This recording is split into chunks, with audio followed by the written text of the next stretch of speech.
గంగవాయిల కూర పప్పు అయితే ఇలా చేశాను. చాలా బాగా వచ్చింది. గంగవాయిల కూరనైతే ఫస్ట్ కట్ చేసుకొని అయితే మంచిగా వాష్ చేసుకోవాలి. కుక్కర్లోనైతే కందిపప్పు, గంగవాయిల కూర, పచ్చిమిర్చి, ఒక ఆనియన్ అయితే తీసుకోవాలి. ఇందులోనే 2 టమాటాలు యాడ్ చేసుకుంటున్నాను. పసుపు అయితే వేసుకోవాలి. సరిపడినన్ని వాటర్ అయితే ఒక గ్లాస్ వాటర్ అయితే యాడ్ చేసుకొని విజిల్స్కి పెట్టుకోవడమే. 3 విజిల్స్ వచ్చాకనైతే విజిల్ తీసి అయితే తగినంత ఉప్పు వేసుకొని పోపేసుకోవడమే.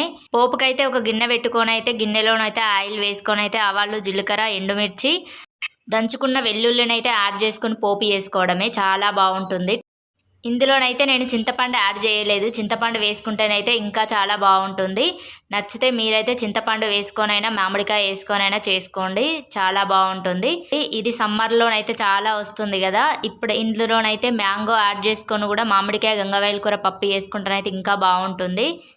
నా వీడియో నచ్చితే లైక్ చేయండి.